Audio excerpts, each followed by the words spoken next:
Lionel മെസ്സിയുടെ അർജന്റീനയെ extra time വരെ നീണ്ട പോരാട്ടത്തിൽ ഒരൊറ്റ ഗോളിന് ശ്വാസം മുട്ടിച്ചു കൊന്ന് സ്പെയിൻ ലോക കിരീടത്തിൽ മുത്തമിട്ടിരിക്കുന്നു. ഇത് വെറും ഒരു കിരീടധാരണമല്ല, മറിച്ച് ലോകകപ്പിലുടനീളം പടർന്നു പന്തലിച്ച സ്പാനിഷ് സുവർണ വസന്തത്തിന്റെ പൂർണ്ണതയാണ്. കോച്ച് ലൂയിസ് ഡി ലാ ഫ്യൂൻഡയുടെ കുട്ടികൾ ഫുട്ബോൾ ലോകത്തെ ഏറ്റവും സുന്ദരമായ, ഏറ്റവും അർഹിച്ച വിജയമാണ് ന്യൂയോർക്കിലെ ആകാശത്തിനു കീഴിൽ എഴുതി ചേർത്തത്.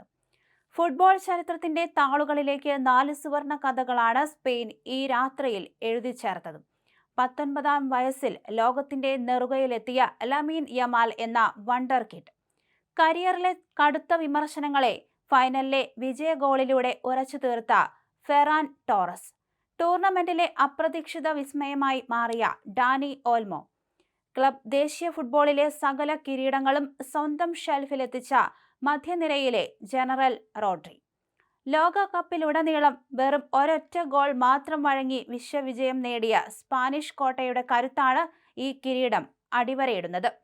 മത്സരത്തിലുടനീളം അർജന്റീനയെ പൂർണ്ണമായും നിഷ്പ്രഭമാക്കുന്ന പ്രകടനമാണ് സ്പെയിൻ പുറത്തെടുത്തത്. ഫൈനലിൽ 120 മിനിറ്റുകൾ പന്തുരുണ്ടിട്ടും അർജന്റീനയ്ക്ക് ഒരൊറ്റ ഷോട്ട് പോലും സ്പാനിഷ് ലക്ഷ്യത്തിലേക്ക് ഉതിർക്കാൻ കഴിഞ്ഞില്ല എന്നത് സ്പെയിനിന്റെ പ്രതിരോധ മികവിന്റെ തെളിവാണ്. പ്രതിരോധ കോട്ട കാത്ത യുവതാരം കുബാർസി കാണിച്ച പക്വതയും ശാന്തതയും ഫുട്ബോൾ ലോകത്തെ അത്ഭുതപ്പെടുത്തുന്നതായിരുന്നു. ഇതിനൊപ്പം ഗോൾ വലയ്ക്ക് മുന്നിൽ ഒരു ഹിമാലയം പോലെ നിലയുറപ്പിച്ച സ്പാനിഷ് ഗോൾ കീപ്പർ കൂടിയായപ്പോൾ അർജന്റീനയുടെ എല്ലാ തന്ത്രങ്ങളും പാളിപ്പോയി.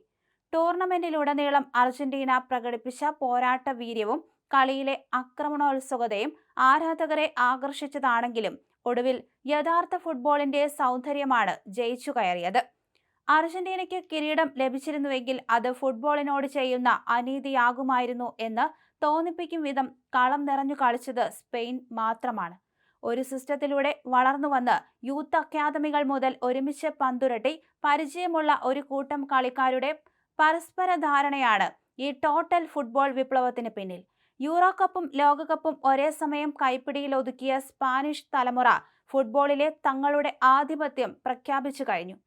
നിശ്ചിത സമയത്ത് സ്പെയിനിന്റെ വമ്പൻ ആക്രമണങ്ങളെ നെഞ്ചുവിരിച്ച് നേരിട്ടത് അർജന്റീനിയൻ ഗോളി എമി മാർട്ടിനസ് മാത്രമായിരുന്നു. എന്നാൽ കളിയുടെ 82-ാം മിനിറ്റിൽ മഞ്ഞക്കാട് വാങ്ങിയ മധ്യനിര താരം എൻസോ ഫെർണാണ്ടസ് ഇഞ്ചുറി ടൈമിൽ കുബാർസിയെ മാരകമായി ഫൗൾ ചെയ്ത് 2ാം മഞ്ഞക്കാർഡും ചുവപ്പ് കാർഡും കണ്ട് പുറത്തായതോടെ അർജന്റീന പൂർണ്ണമായും പ്രതിരോധത്തിലായി.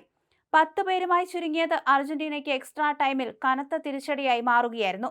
കളിയിലെ തന്ത്രങ്ങൾ പാളിയതോടെ അർജന്റീന കോച്ച് സ്കലോണി വരുത്തിയ മാറ്റങ്ങൾക്കൊന്നും സ്പാനിഷ് ആധിപത്യത്തെ തടയാൻ കഴിഞ്ഞില്ല. എക്സ്ട്രാ ടൈമിന്റെ 105-ാം മിനിറ്റിലാണ് മത്സരത്തിന്റെ വിധി നിർണയിച്ച ആ നിമിഷം പിറന്നത്. പെഡ്രോ പോറോ ബോക്സിന്റെ പിൻഭാഗത്തേക്ക് നൽകിയ പന്ത് നിക്കോ വില്യംസ് മനോഹരമായി ഹെഡ് ചെയ്ത് നൽകിയപ്പോൾ സൂപ്പർ സബായി എത്തിയ ഫെറാൻ ടോറസ് ഒട്ടും സമയം കളയാതെ പന്ത് അർജന്റീനിയൻ വലയുടെ മേൽക്കുരയിലേക്ക് അടിച്ചു കയറ്റുകയായിരുന്നു.